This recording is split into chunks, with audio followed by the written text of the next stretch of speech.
Hi, I'm professional wildlife photographer Paul Miguel. In this video I'm going to be talking about flight photography and how you can photograph birds in flight in low light.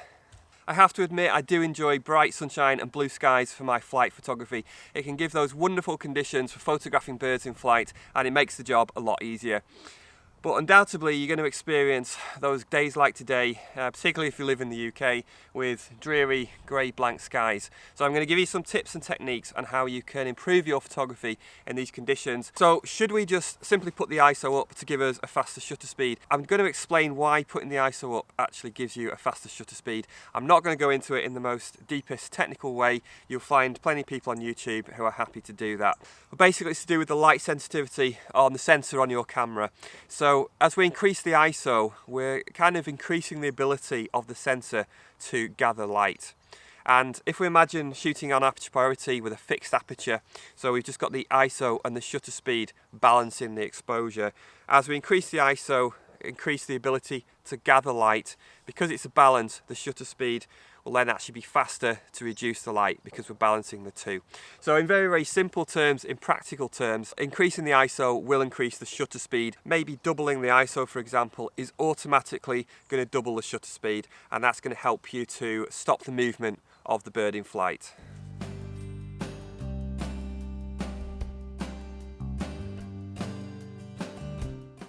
You can use this in different exposure modes. I would suggest manual or aperture priority is probably the best ways to do this.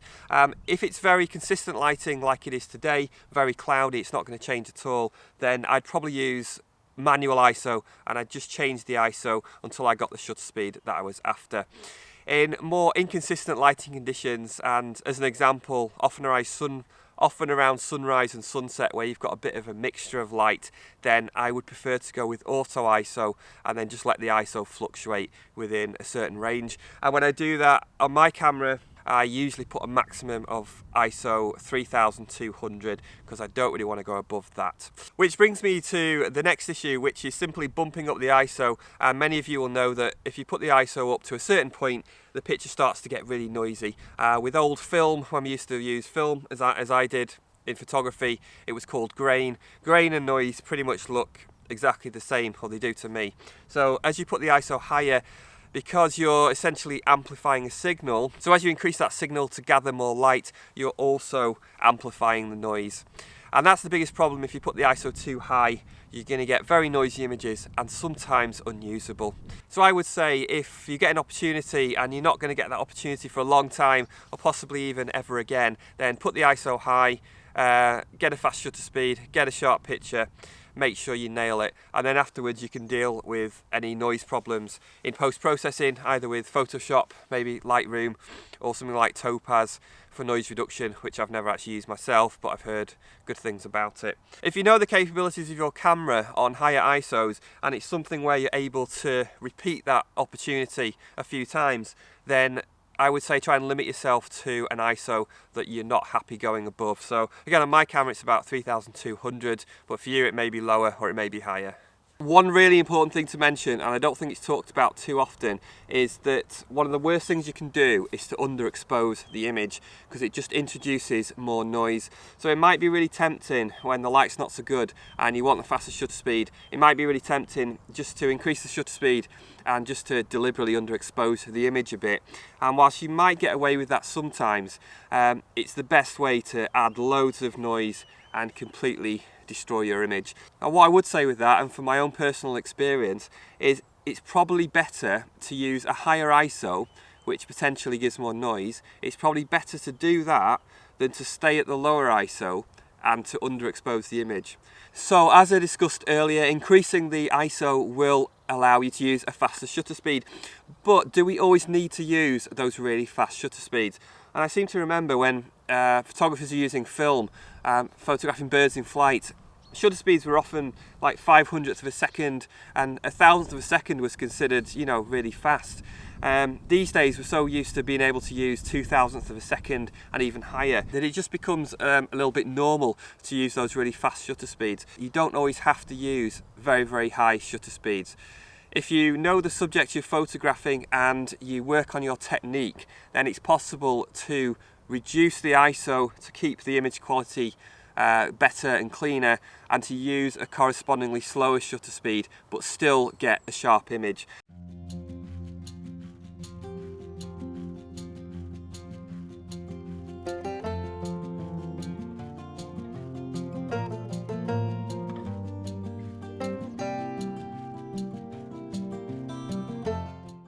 So myself, I'll often do that. I'll try and drop the ISO a bit and use a shutter speed that I think is fast enough for the bird that I'm photographing. For example, an owl that's hunting can fly relatively slowly, and it's easily possible to get sharp images with shutter speeds of 800th, 500th, or sometimes even less than 500th of a second.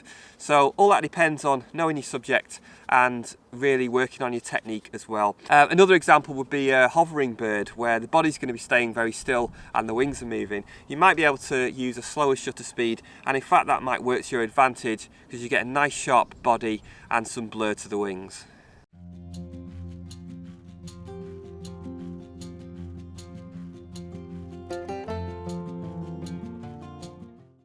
If you are photographing birds in low light conditions, then it might also be a good idea to have some kind of support. So personally I prefer hand holding for flight photography, but if you are using slow shutter speeds, then something like this, a gimbal head, might be a good idea just to give you a bit more stability.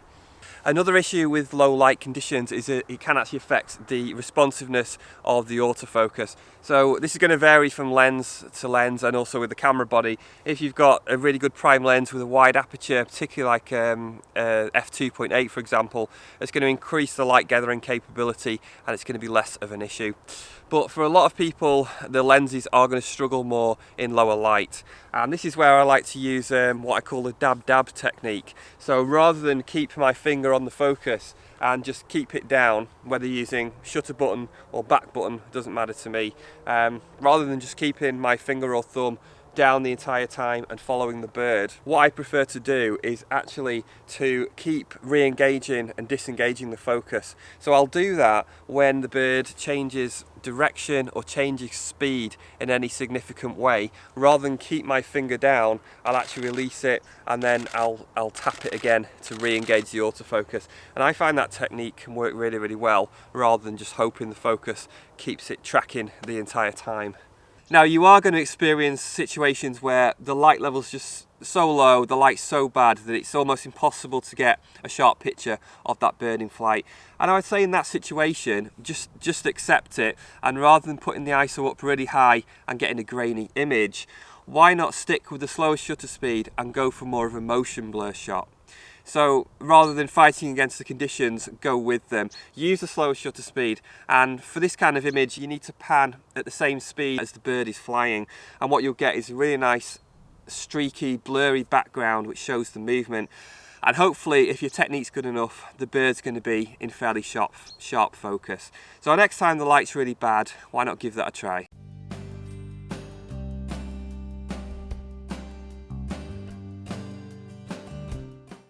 This is just one of many photography tutorials I've done on this channel. If you click here you can watch another video all about photographing birds in flight. If you're not subscribed, then click on my face next to my face. Thanks for watching, I'll see you next time.